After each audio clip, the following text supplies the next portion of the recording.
ক্ষুধায় কাতর গাজাবাসী, দেওয়ার মতো রক্তও নেই শরীরে। কৃষকদের সংবাদ সম্মেলন, বিএনপির নেতার বিরুদ্ধে ধান লুটের অভিযোগ। জানাবো নখ উপড়ে ছ্যাঁকা দিয়ে পঙ্গু করে ভিক্ষাবৃত্তি, পাবনায় 6 মাস আটকে রেখে বানানো হয় প্রতিবন্ধী। এবং সর্বশেষ জানাবো বাংলাদেশকে 62,60,00,000 মার্কিন ডলার ঋণ দেবে কোরিয়া।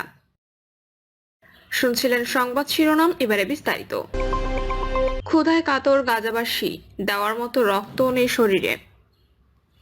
ইসরায়েলের অবিরাম হত্যাযজ্ঞে নিশ্চিহ্ন প্রায় গাজা, চারদিকে মৃত্যুর মিছিল। এরই মধ্যে বাড়ছে ক্ষুধা, বন্ধ হয়ে গেছে বেকারিগুলো, বাজারগুলো খালি পড়ে আছে। 1 মাসেরও বেশি সময় অবরুদ্ধ গাজার শেষ খাবারটুকুও ফুরিয়ে আসছে।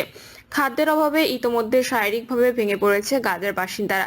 একবেলা আধপেটা খেয়ে দেখা দিয়েছে তীব্র অপুষ্টি, যার জেরে ক্রমবর্ধমান আহত প্রতিবেশী প্রিয়জনদের রক্ত দিতেও পারছেন না গাজাবাসী। খাদ্যাভাবে সৃষ্ট চরম অপুষ্টির কারণে রক্ত কমে গেছে তাদের নিজেদের শরীরেই।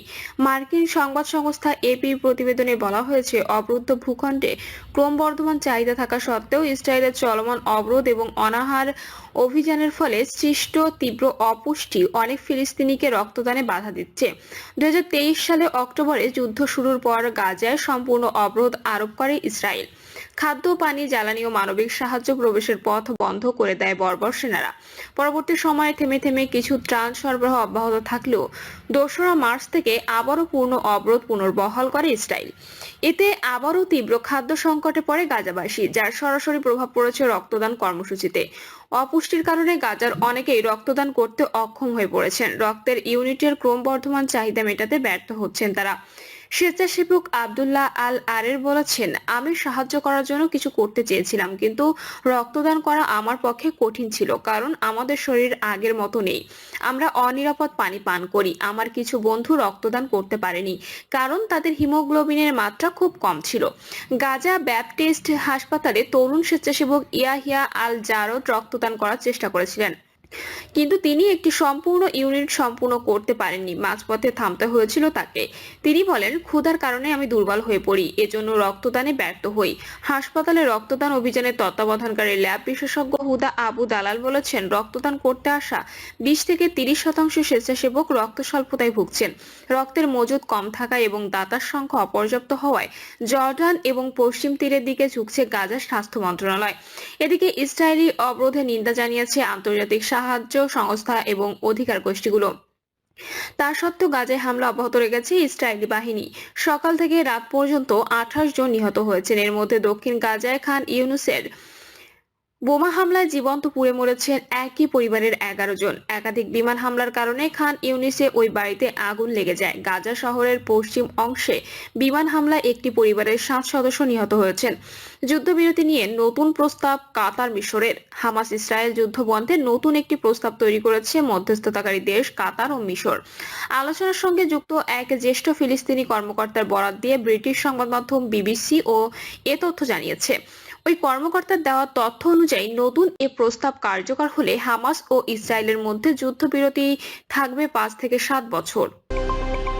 কৃষকদের সংবাদ সম্মেলন, বিএনপির নেতার বিরুদ্ধে ধান লুটের অভিযোগ। কিশোরগঞ্জের মিঠামইন উপজেলা বিএনপির সভাপতি জাহিদুল ইসলাম জাহাঙ্গীরের বিরুদ্ধে মারধর করে 13 জন কৃষকের 66 একর জমির ধান লুটের অভিযোগ উঠেছে। এ ঘটনা থানায় অভিযোগ দিলেও কোনো প্রতিকার মেলেনি। সংবাদ সম্মেলনে কৃষক মোহাম্মদ মাসুদ মিয়া লিখিত বক্তব্য পড়ে শোনান। তিনি বলেন, তিনি নায়েব আলী, মোস্তফা মিয়া ও সাইফুল মিয়া সহ 13 জন কৃষক সাবেক রাষ্ট্রপতি মোহাম্মদ আব্দুল হামিদের ছোট ভাই আব্দুল হকের কাছ থেকে 1 বছরের জন্য 66 একর বোরো জমি লিজ নিয়েছিলেন। প্রতি একর জমি 13,000 টাকায় লিজ নিয়ে চাষাবাদ সহ প্রতি একরে খরচ পড়েছে প্রায় 45,000 টাকা। প্রতি একরে ধান হওয়ার কথা 100 মণ, যার বর্তমান বাজার মূল্য প্রায় 1 লাখ টাকা। তিনি লিজ নিয়েছিলেন 6 একর জমি। সংবাদ সম্মেলনে মাসুদ মিয়া উল্লেখ করেন, আব্দুল হক মিঠামইন উপজেলা আওয়ামী লীগের সভাপতি। 5 আগস্টের পর থেকে তিনি পলাতক।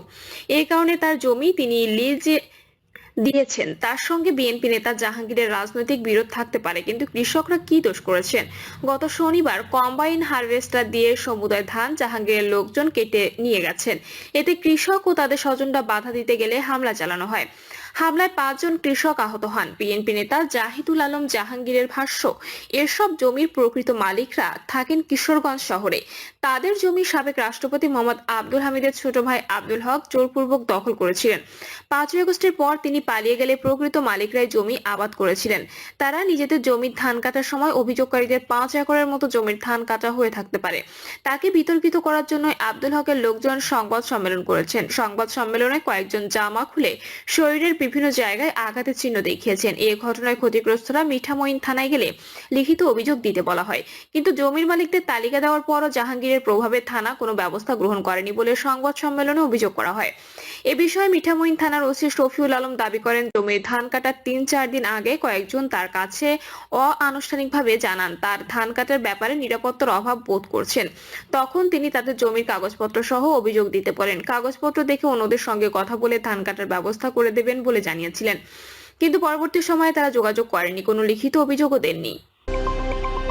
নখ উপড়ে ছ্যাঁকা দিয়ে পঙ্গু করে ভিক্ষাবৃত্তি। পাবনায় 6 মাস আটকে রেখে বানানো হয় প্রতিবন্ধী। পুলিশের দীর্ঘ অভিযানের পর গত 18 এপ্রিল খুলনা রূপসা ফেরিঘাট এলাকা থেকে ভিক্ষা করানো অবস্থায় হতভাগ্য শিশু সোয়াইবকে উদ্ধার করে পুলিশ। এ সময় অভিযুক্ত রফিকুল ইসলাম বিপ্লবকে আটক করা হয়। এদিকে প্রতারক বিপ্লবের ব্যাংক হিসাবে 10 লাখ টাকা সন্ধান পাওয়া গেছে। ধারণা করা হচ্ছে এইসব টাকা ভিক্ষার মাধ্যমে জমানো হয়েছে। পুলিশ জানায়, শিশু সোয়াইবের অপহরণ এবং পরে তার সঙ্গে যে নির্মমতা করা হয় তার সিনেমার গল্পকেও হার মানায়। সংশ্লিষ্ট সূত্র জানায়, পাবনার সদর উপজেলার চকছাতিয়ানি এলাকার আমিনুল ইসলাম ও সোহানা জাহানের একমাত্র শিশু সন্তান সোয়াইব। বাবা অন্যত্র বিয়ে করায় মায়ের কাছেই থাকতো শিশুটি। এর মধ্যে একই উপজেলার শানের দিয়ার গ্রামের আমজাদ হোসেনের ছেলে রফিকুল ইসলাম বিপ্লবের সঙ্গে মোবাইল ফোনে পরিচয় হয় সোয়াইবের মা সোহানার। পরিচয়ের মাধ্যমে ঘনিষ্ঠতা সূত্রে গত বছর 2রা অক্টোবর শিশু সোয়াইব সহ সোহানা সদর উপজেলা আরিফপুরে রফিকুল ইসলাম বিপ্লবের সঙ্গে দেখা করে। এ সময় কৌশলে প্রতারক বিপ্লব শিশুটিকে বিস্কুট কিনে দেওয়ার কথা বলে অপহরণ করে নিয়ে যায়। দীর্ঘক্ষণ অপেক্ষা করেও বিপ্লব ও ছেলের খোঁজ না পেয়ে সোহানা বাড়িতে ফিরে আসেন এবং ওই বছরের 7ই অক্টোবর পাবনা সদর থানায় একটি সাধারণ ডায়েরি করেন। যেটির পর কেটে যায় 6টি বছর। পুলিশ ও সোহানার স্বজনরা বিভিন্ন স্থানে শিশুটির খোঁজ করতে থাকেন। এদিকে গোপনে থাকা অভিযুক্ত রফিকুল ইসলাম বিপ্লব শিশু সোয়াইবের মাকে মাঝে মাঝে মধ্যে ফোন করে অপহরণ করেছে এবং সোয়াইব ভালো আছে বলে জানান। এভাবে সে প্রতিনিয়ত এক জেলা থেকে আরেক জেলায় অবস্থান করতে থাকে। তার মোবাইল ফোনও বেশিরভাগ সময় বন্ধ থাকতো। সবশেষে ফোন নাম্বার ট্র্যাকিং করে তার লোকেশন শনাক্তের পর অপহরণের 6 মাস পর গত 18 এপ্রিল খুলনা রূপসা ফেরিঘাট এলাকা থেকে ভিক্ষা করানো অবস্থায় শিশুটিকে উদ্ধার এবং অভিযুক্ত রফিকুল ইসলাম বিপ্লবকে আটক করে পুলিশ। সোমবার পাবনা পুলিশ শিশুটি সহ প্রতারক বিপ্লবকে পাবনায় নিয়ে আসে। গুরুতর অবস্থায় শিশুটিকে পাবনা জেনারেল হাসপাতালে ভর্তি করা হয়। হাসপাতালে দুপুরে কথা হয় শিশু সোয়াইবের মা এবং চিকিৎসকদের সঙ্গে। এ সময় শিশুটির মা সোহানা জাহান জানান, অপহরণের পর তার ছেলেকে বিপ্লব নির্মম নির্যাতন চালিয়ে পঙ্গু করে তাকে দিয়ে ভিক্ষাবৃত্তি করাতো। শিশু সোয়াইবের হাতে, পিঠে এবং বুকে জ্বলন্ত সিগারেট ও কয়েলের ছ্যাঁকা দেওয়া হতো। হাতের নখ উপড়ে ফেলে না খাইয়ে রেখে বানানো হয় তার প্রায় প্রতিবন্ধী। প্রতিদিন রাতে এভাবেই তার উপর নির্যাতন চালাতো এবং দিনে তাকে দিয়ে করানো হতো ভিক্ষা। গুরুতর অসুস্থ শিশু সোয়াইব জানায়, রাতে তাকে একটি কক্ষে বন্দি করে রাখা হতো এবং প্রায়ই না খাইয়ে রাখা হতো। তার শরীরে দাঁতের কামড় বসিয়ে চামড়া তুলে ফেলতো। সারা শরীরে দেওয়া হতো সিগারেট ও কয়েলের আগুনের ছ্যাঁকা। শিশু সোয়াইব পাবনা জেনারেল হাসপাতালের অর্থোপেডিক্স বিভাগের 26 নম্বর বেডে চিকিৎসাধীন রয়েছে। দুপুরে তার বাম হাতের একটি আঙুল অপারেশন করে কেটে বাদ দেওয়া হয়। পাবনা জেনারেল হাসপাতালের অর্থোপেডিক্স বিভাগের প্রধান ডক্টর মাসুদুর রহমান প্রিন্স বলেন, শিশুটির অবস্থা খুব একটা ভালো নয়। পছন্দ ধরার তার হাতের একটা আঙুল কেটে বাদ দিতে হয়েছে। প্রয়োজনীয় চিকিৎসা পেলে আশা করছি সে সুস্থ হবে, তবে সময় লাগবে। প্রিয় দর্শক, এই ছিল এখনকার সর্বশেষ সংবাদ। আপডেট সব সংবাদ পেতে চ্যানেলটি সাবস্ক্রাইব করে বেল আইকনটি ক্লিক করে রাখুন।